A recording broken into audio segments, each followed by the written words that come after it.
There's a whole Moneyball thing that's started to come into football as well. I know specifically teams like Brentford and Brighton have used it, but they're using it in a different way. They're trying to identify talent which they sell on. I mean, Brighton, can you look up their sales of players? I mean, Brighton they turned a profit of £130 million, was it this summer? Wow. I mean, historically, they weren't ever a Premier League team. No. It's only in the last, 5-6 years did they become Premier League? They're now established.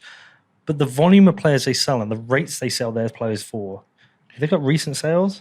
Let me pull it up. It was the same with Southampton. They kind of had that strategy as well. So here we go. Okay. Caicedo, 116 million euros. McAllister, he went to Liverpool, 42 million. Sanchez, 23 million. But there's more in it previous. I mean, is that just this season? Yeah, that's this season. Did you have last season as well? I don't think it's on here. What was up the top when you scrolled to the top? That was people who've come in. Right, okay. But this is their whole strategy. I mean, they're now talking, this guy just got a hat-trick the other, Ferguson, got the hat-trick against Newcastle the other day. People are starting to talk about him. And they've managed to have this rotation of players. Even though they're selling their best players, they've got these new ones coming through and they've got like an identity, which means it's a profitable business. Luton were the same. So Luton Town managed to get back in the Premier League from going into non-league, which itself is incredible. But they had a whole strategy of bringing players through, and it's part of their revenue model. Does that perform part of your actual revenue model to develop players? For Perth Heat, it's a little bit different because if we have players that we continue to develop, they'll get drafted. And the draft system works a little bit differently to football, where the club doesn't take the profit. The actual transfer fee goes direct to the player. Oh, wow. Yeah. Okay. So it was one of the first questions our board of management asked when they took the license over, how can we develop players and on-sell them? But it doesn't work like that in baseball, unfortunately. So, we've got a great farm system of producing young Aussie talent that go and pick up minor league contracts. But there's no return there to the club, unfortunately. So, and were you a baseball fan before you joined? I played when I was a kid, right? But not much of a fan. No. It was strictly because of the opportunity that came up that I joined. And when did you join? When? Yeah. Same time. So about a year before. Okay. When the talks happened about, maybe this is something that we might be able to do, and then what the details look like for making it a possibility for a team to embrace Bitcoin as much as the team has. And then suddenly realizing that it's going to be significantly more work than what it first appeared to be, because I didn't really have a role there to begin with. Right. I didn't have a job. I wasn't working there at all. But then sort of trying to orange pill the board after Steve got it and to show them what we could do with it. It was very much, this is the idea. This is what we think we can do with it. And their attitude was, okay, go out and prove it and show them exactly what we could do to kick things off. And then from there, it was just small win after small win, and then realizing, well, if we're going to actually do it and announce things in November about just how far down the rabbit hole we were going to go, that we couldn't just, Bitcoin is not at the point now where you can just launch and say, okay, everything worked perfectly. I mean, it's so hit and miss with things that will work and things that won't work, and about integration with systems that are already in place, especially when you're talking about a business of this size. It's not your micro strategy. We don't have teams and teams of lawyers or people that can look after all of the various elements. And to go all in on Bitcoin means really restructuring how you do everything. And eventually that came back to me as my sort of ability to transition and see what will work, what's going to work now, what will work in 90 days from now, and what it's going to look like in 180 days from now. All of that has changed, and just someone to stay on top of that and to help integrate it into the systems that Steve is already looking after. Yeah, so I'm going to be interested to compare and contrast what you've done to what we've done, because we're tiny. Our crowds are tiny. When if you want to pay with Bitcoin on a match day, we're talking a handful of transactions. You got up to 7,000 people there, so that's an entirely different beast. Sorry, Steve, what were you doing before you joined Perth Heat? My background is media marketing, so I used to be a sports reporter on one of the commercial networks here in Australia with Channel 7. I was there 14 years. I was a broadcaster. I used to commentate football games. But after being a reporter for the best part of 15 years and seeing how sports organisations run, that's where the real appetite for running a sports organisation came in and wanting to win championships. So I went and worked for our local football team, which is the Perth Glory, who play in the A-League. I was in a media marketing role there for a few years. Is that where Robbie Fowler played? He did, the great man. Yeah, God. Yeah, he was He used to come over Mum's house every week for dinner. Shut up. Yeah. Are you serious? A gentleman, one of the most beautiful men. Yeah. We're always on the text to each other. He's a... You're friends with Robbie Fowler. There we go. You're in. I want an interview with him. He's one of my childhood heroes. Oh, wow, yeah. And you know what? He's just a lad. He's just brilliant. He came and played for the organisation. And it was Monday night's dinner at Mum's house. He loved the Greek food, so we kept to a winning formula. That's unbelievable. Do you know the song the Liverpool fans sing about him? About we all live in a Robbie Fowler house. Yeah. Do you know about this? I don't know. So Robbie Fowler is one of the footballers who was very smart with his money. He bought just properties all over Liverpool constantly, and so he's got this huge property portfolio in Liverpool. And so the Liverpool fans sing "We all live in a Robbie Fowler house." Yeah, he's God. He's God, and he's he's just an awesome guy. Good fun to hang out with. And made so much time for the people of Perth. We had a great year together. And he's also very cheeky as well. There was a time where we weren't performing too well. We'd lost, I think, 5 games on the trot. And it was the time that Wayne Rooney was having a whole heap of issues with Manchester United. And we were about to do this live TV cross for Channel 7. And we knew the chairman wasn't too happy at the time. So I said, we've just got to try and deflect here. And Robbie had been in the UK for a week. And the presenter said, so Robbie, what was the trip to the UK all about? And he said, it was to chat to Wayne. And my phone, being the media marketing guy, just blew up. Fleet Street just went mad with this. It was just a off-the-cuff joke that we're trying to sign Wayne Rooney. And it was just everywhere within hours. And we had to put out a press release. And it was great because it deflected off the 5 losses that we'd had. But it was just a bit of a piss take. What was his scoring record like at Perth? It wasn't as good as what it was at Liverpool. Yeah. We would have been nice for him to score a few more goals, but the team struggled a little bit that year, and I think he ended up maybe with a dozen goals from memory, somewhere around there. Yeah. But it was a good year. And then again, I remember him taking out a little urn when England won the Ashes out before a game, and he put it up on his head, and there was photos of it. He's just a great prankster in a lot of ways. He's an awesome person to have in your change room, and I'm really happy to call him a friend. So I went down the Robbie Fowler rabbit hole with my son the other week because did you watch the Liverpool-Newcastle game the other week? No, I missed it. Right, so I said to my son, look, there were 2 games when I was a kid where Liverpool played Newcastle. There were 4-3 consecutive years. The first one was a back and forth. I think Liverpool went 1-0 up, then Newcastle went 2-1 up, then Liverpool got it back to 2-2, then they went 3-2 up, then 3-0, Liverpool won 4-3. Stan Collymore in the 90th minute. It's an unreal game. And then a year later, Liverpool went 3-0 up, Newcastle got it back to 3-3, and then in the last minute, Robbie Fowler scores a header, this flying header to go 4-3. And so I then had to explain Robbie Fowler to my son, and everyone said he was God, and we went down this kind of rabbit hole of Robbie Fowler goals. I was always really sad, though, because when he left Liverpool, I'm trying to remember, was it Leeds and Man City he went to? Did play both, yeah. Yeah, and I couldn't accept him not in a Liverpool shirt. Not in a Liverpool shirt, yeah. It didn't make sense to me. No, iconic to that club, and yeah.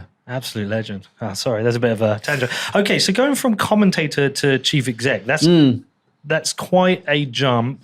Did you have to kind of prove yourself you were capable? Did you have to pitch yourself for it? Oh, look, I did the 4 years at Perth Glory in a media marketing role. I then stepped outside of sport for the first time in my career and just did some sales, what they're called home and land packages here in Australia, selling some land and a house with it, and quickly went into a management role there with one of the companies.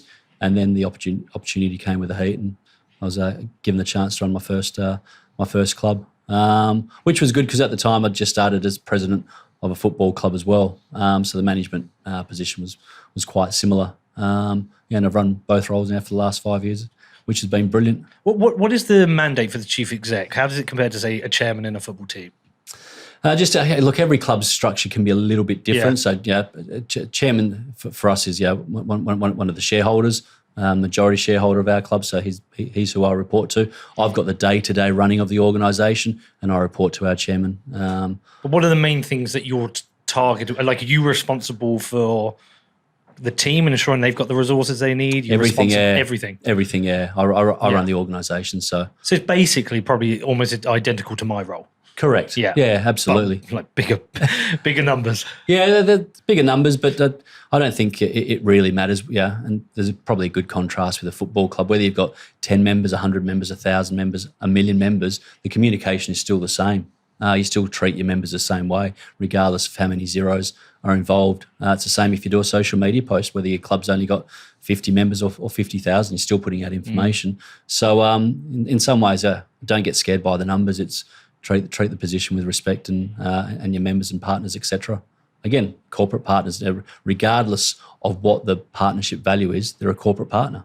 Yep. So, do you know what the weirdest part of the role is? I think you'll fully empathise with this because we've just already touched on it. But like, I've run multiple businesses, and I've got 3 at the moment. And my other 2 businesses, my bar and my podcast, I know the things we need to do to be the best. To win. Yeah. Like, I know with my bar, I've got to deliver a great service, have the right products, good doorman, good bar staff, good marketing. It'll be the busiest bar in town. I know with the podcast, we know the guests we've got, the topics, how we package it, and we know we can have a successful show.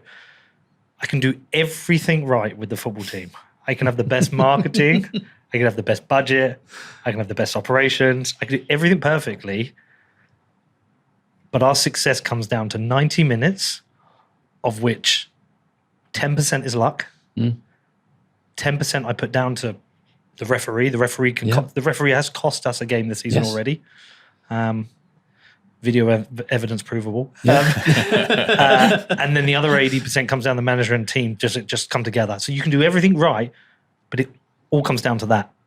And so you can, on a business level, you can be operationally perfect all year, and then like you had last year, you lost in the final. We missed the championship by a matter of inches. By inches, but you probably did everything perfect. But you cannot control that bit. No, you can't. And there's so many factors that go into it. And again, does the biggest budget always win? Nope. No. Look at the Yankees this season. Look at the New York Mets. Look at the investment in their teams. Then you compare it to the Tampa Bay Rays, who have a fraction of that investment in their team, and they're well in front of both of those organisations. It's a balancing act, and then you've got to take the emotion out of it as well. Good luck with that. which is difficult, when you get to a certain position in the season, do you look, continue to invest in, topping up your team, or how do you make those mid-season transfers, and are you emotionally attached to a player, or when do you retire them, et cetera, et cetera. There's a lot of components that go into it. Culture is a big thing throughout your organisation, making sure you get the balance of the squad correct and that you've got a team that performs. But then if you've got different characters, knowing how to manage that character as well, and being able to manage the different egos in a clubhouse or change room over the course of a year. Are you an optimist or a pessimist? And let me contextualise this for you. I'm an optimist on the long term for our football team. I'm sure it'll be successful. Yeah. But in the short term, I am a pessimist. So even with 2 games ago last season, where we were on, 3 games ago, we were on to win it by 9 points. In my head, I was like, right, in that game, if this happens, we had a game against Chenix. If we lose the game to Chenix, and then if our players are flat and we play an amp to our rivals, they come and beat us, we go to the last game knowing we have to win the league. Whereas everyone's already saying, you've won the league, it's over. You're 9 points ahead with 3 to go. I was like, in my head, I'd run the numbers and I was fearful of that disaster scenario. Yeah. Do you know what I mean by that? I do. No, I'm probably the opposite. I'm the optimist. And I think I need to be in my role. So much, if I'm not that, then it can filter through the organisation pretty quickly. So you need to lead and be positive. But I'm also a believer in, especially in that scenario, you control what you can control. Don't look at the other fixtures. If we keep winning, then no one can stop us. Yeah. So, but I think you also know when you're in that championship window or position, if it's going to come off. I think I've been around the teams long enough to know if it's going to end in success or just miss out. That just missing out. I'm dreading this. It's tough. Do you know what? Because there will come a year that we'll get in the playoffs. It's only the top team that goes up. The next 4's the players, and I know it's going to come. And I cannot get my head around the idea of losing a playoff final. I think it will take me a long time to recover.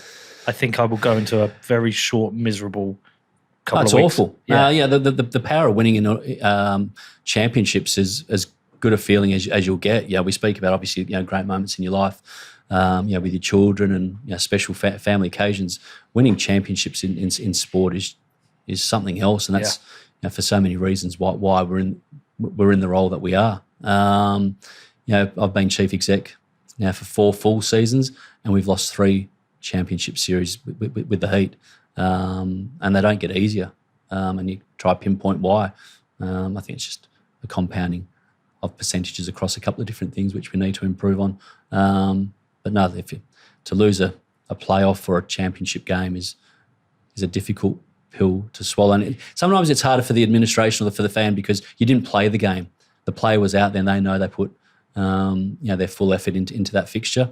But when you're on the outside and you can't influence that 90 minutes or those 9 innings, it's really, really tough. Sorry, we will get to the Bitcoin stuff. All good. What do you like during a game, especially if it's a tight game? I'm into it. Like when we qualified for the playoffs last year, I sprinted across the ballpark to jump into our dugout to hug our captain. There's some beautiful images. I'm really passionate about the team. I have a great love for it, and it's important to win. So I feel the losses and I celebrate the victories as well. It's important. I get huge anxiety in some games. Say if we're winning by 1 goal, the last 5-10 minutes, I'm a mess. Yeah. Like I sometimes have to go for a walk, just walk away from the game. Yeah. And I don't think if we had a playoff final and we went to penalties, I'm pretty sure I couldn't watch it. I'd have to just. It got to a point. We got to a point last season. There were games where I was talking to my son. I was saying, if this carries on, I'm just not going to come to a match day. You can just let me know at the end of the game. Did we win? It's a bit like what's his name? Billy from the Oakland A's. Billy Bean. Yeah, he didn't used to watch the games, did he? Yeah, no, yeah. I didn't watch him, so I didn't want to see him. I can watch it, no issue. I just don't want to. I just want to be left alone. So I don't want people to ask me questions. I don't want just leave me alone. Yeah. Do you have it that people come stand next to you and they just want to all game? No, watch I it? just can't. But they've tried it. Yeah, I move away. So for the Heat, I'll pretty much watch the game by myself. If I'm not walking around chatting to people at different stages, and then when I'm as president of the Olympic Kingsway Soccer Club, I will stand on the far side by myself. I don't want to listen to any Mourinho's talking to me or give me tactics or anything like that. Yeah. Just by myself. And generally in a baseball game, I don't even know what position I'll be able to be like this. Watching. I feel really bad because people come a long way to come watch us play sometimes, and they want to stand next to me and ask me stuff all game, and I'm like, leave me alone. Happen. No disrespect, but the result means so much, and personally, I need to watch by myself. Yeah. I don't like the chatter during a game. I just post game if we win, yes. If we lose, and I'll take a while to warm up, but I enjoy the comfort of myself for the silence around me. I bet I could talk to you about this for fucking hours. We probably will through the rest of the day. We should get into the Bitcoin stuff.